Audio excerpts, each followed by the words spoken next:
salaamaaleykum suñu mbokk internet yi ñu ngi leen di dalalaat ci seen site préféré Galsen Set ay nag mu nekk seen émission dinañu jàngat ñaari ponk bi ci njëkk ñu jàngat coow li bu ndaw bi xew ci diggante président de la République président Macky Sall ak ki nga xamante ne mooy Barthélémy Dias di maire de Dakar beneen ponk bi dinañ waxtaanee tamit lii di élection législative yi fan la ñuy jëm ak lan Sénégalais yi war cee xaar loolu moo nekk ñaari ponk yoo nga xamante ne dinañ ci waxtaanee ci seen émission jàngat ñu ñëw ci ponk bu njëkk bi dinañ waxtaanee coow muy polémique bi am ci diggante le maire de Dakar muy Barthélémy Dias ak le président de la République muy Macky Sall coow bi ci am nag dañu nemmeeku ni depuis que Barthélémy Dias recruté kii di capitaine Seydina Omar Touré ñu fàttali ni moom moo nekkoon gendarmerie kon ko ci coowal Ousmane Sonko ak Adji Sarr ak ki nga xamante ni mooy kii Mari Sagna te mu bokk FRAPP France Dégage di activiste te jëloon disponibilité au niveau de la fonction publique ñoom ñaar le Barthélémy Dias recruté dans son cabinet au niveau de la ville de Dakar mais ñu seetlu ni depuis recrutement boobu noonu dafa am coow bi ci juddoo c'est-à-dire nit ñaa ngi wax war na ko mun a def waru ko mun a def ñii waruñu leen recruter ñii war nañ leen recruter ba président de la République dugal ci làmmiñam ñii wax yëpp ne war nañ leen recruter il faut être d'accord que ni collectivité locale ay loi moo ko ay ponk ñoo ko tënk du ku nekk maire rek def lu la neex loolu il faut être d'accord sur ça il faut être d'accord aussi que ni du Barthélémy Dias moo créé ville de Dakar ba tax lu ko neex la cay def loolu am na waaye dafa am la nga xamante ne ñi ngi koy wax amul sens pour man li jar a wax te am solo mooy nan la Barthélémy Dias Miss Dakar waaye fal nan la war a impacter positivement ci ay politique am ci ay réalisation ñi ko fal muy waa Dakar loolu moo am solo yeneen yëpp amul solo maintenant bu ñu duggee dans des querelles politiciennes naan war na recruter kii warul recruter kii te ñun ñëpp xam nañ ni ci institution yi day am institution bi day am administration institution bi mu amit cabinet président institution bi ci wàll bi mu nekk le maire loolu am na te moom lañu gis te ci cabinet yi ba ci ministère yi ki fa nekk ministre maire wala président institution moo fay jël ki ka neex loolu moo fi am parce que am na yenn ministères yoo xam boo fa demee bu fa fekk ay xalamkat sax ci cabinet ministre la loolu moo am et argument yu ñuy wax yëpp démb gis nañu Barth boobu mu génnee ni li mu nommé ki nga xamante ne mooy Seydina Omar Touré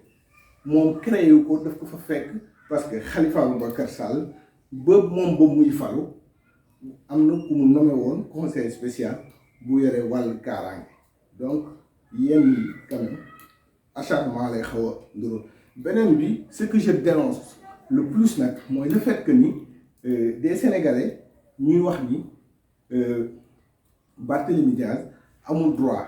recruter ñaar ñooñu ma tudd parce que tout simplement c'est pas des citoyens de Dakar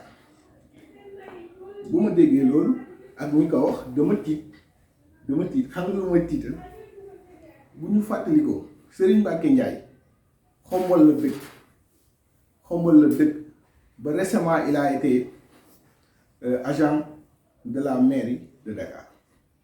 Abdoulaye Wilane nekk na maire Kaffrine nekk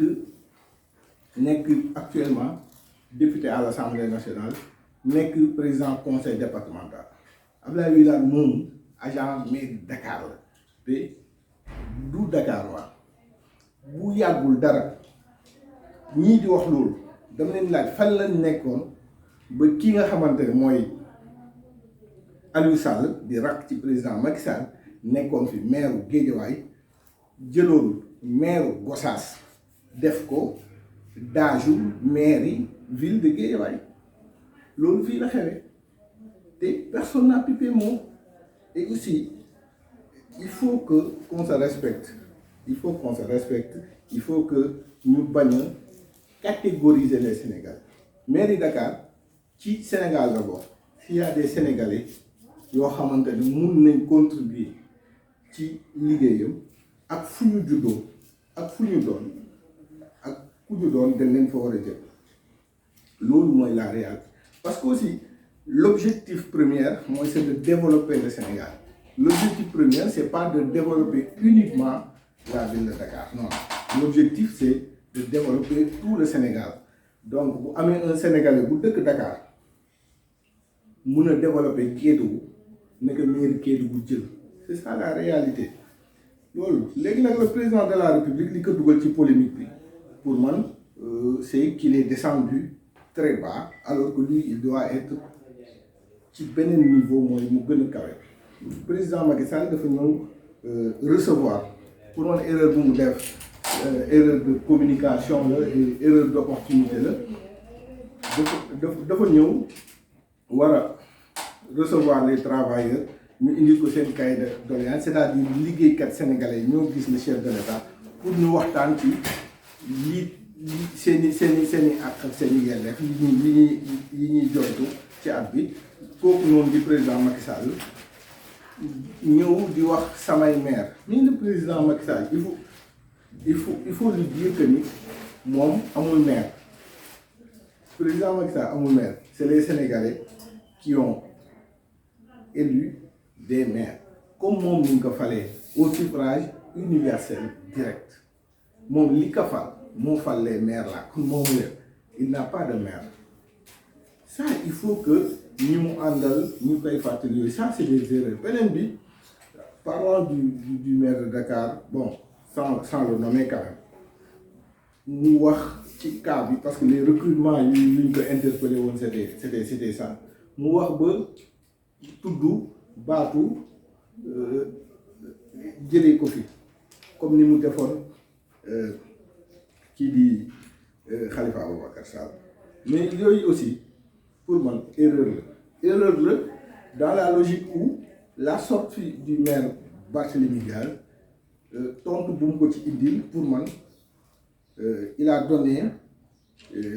yat bi ñu ko dóoree moom président Macky Sall parce que waru woon may opportunité wu kii di Barthélémy Dias am lu mu ko ŋàññee donc pour man loolu li war a am mooy président de la République amoon na fi benn précédent yàggul avec le maire de Dakar Khalifa Sall mu révoqué ko nangu mandat Dakar waaye falaa maire. Si le président de la République qui n'arrive pas à gagner la ville de Dakar révoque encore un maire de Dakar lan lay jur tout en sachant que ni Khalifa Sall du Barthélémy Dias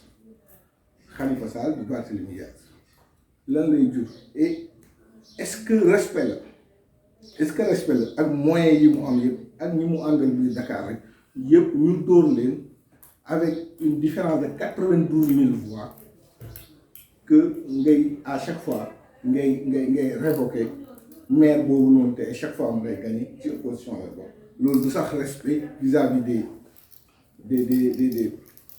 des populations de Dakar li am mooy et ça c'est mon intime conviction mooy le président Macky Sall il a la pilule du 23 janvier dafa am problème pour wannaas ko dafa am problème pour wannaas ko et loolu tax na toute cette réaction là tax na li mu nekkee famille yëpp c'est-à-dire foo ko gis mu ngi jéema di jël ay maire yu bokk ci kujje gi yooyu yëpp day wane ni rek ni défaite bi ñu ko def le 23 janvier te mu ne moom moo gagné à 80% te may faral di wax ni ñi mu gagné li ñu am buñ ko joxoon mu jox leen li mu gagné donc président de la République défaite boobu reesagul ci biiram ba léegi donc moo waral muy def comportement yooyu ci même kii bi ñu dem si ponk bu ci topp muy élection législative le 31 juillet 2022 Sénégal day dem ci ay élections législatives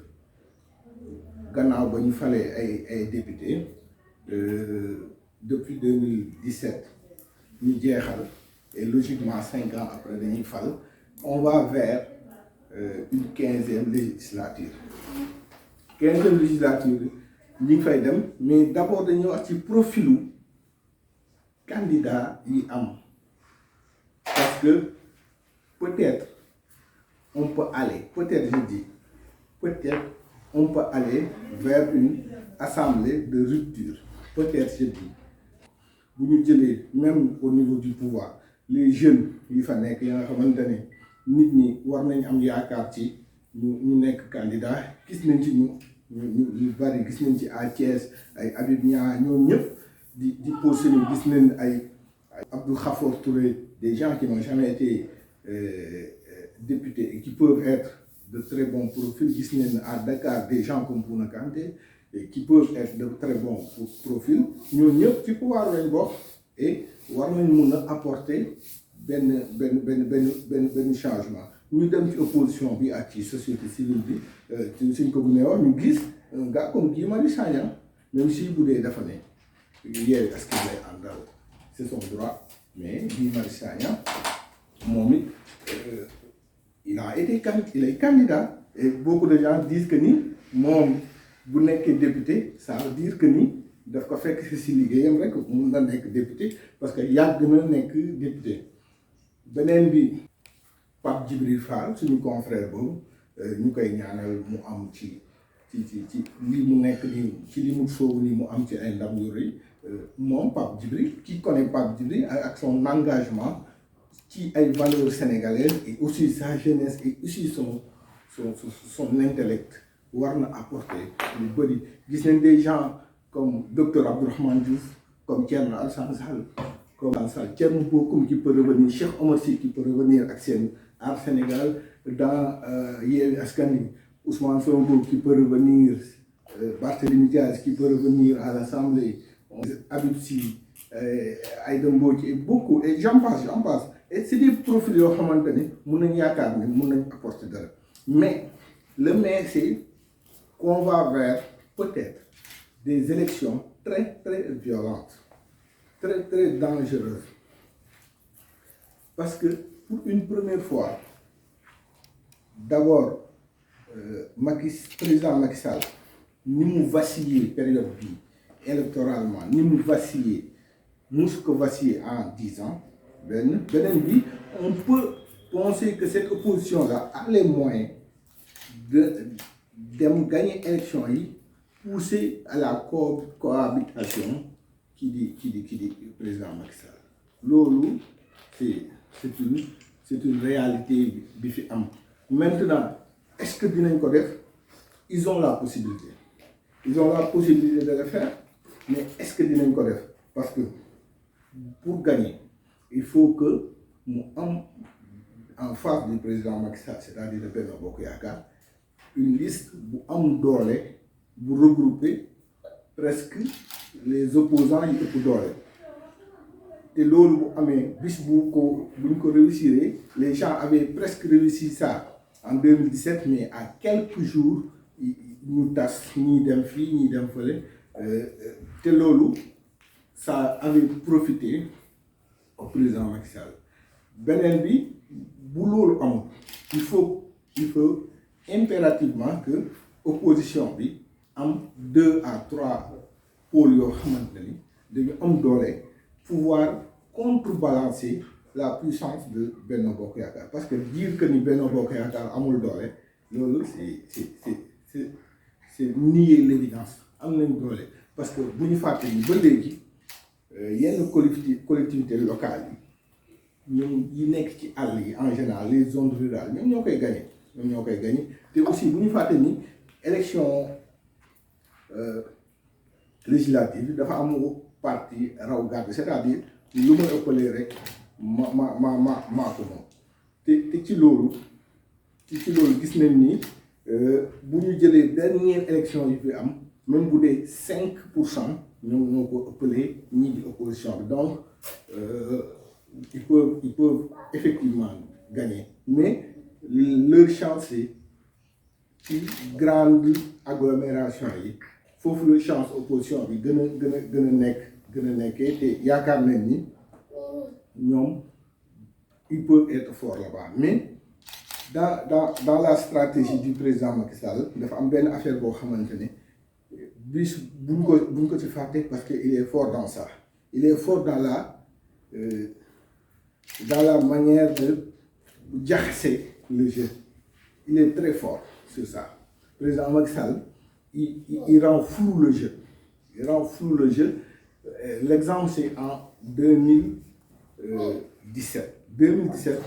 il y avait beaucoup de listes. Il y avait 47 listes qui étaient présentes. Ci 47 listes, 33 y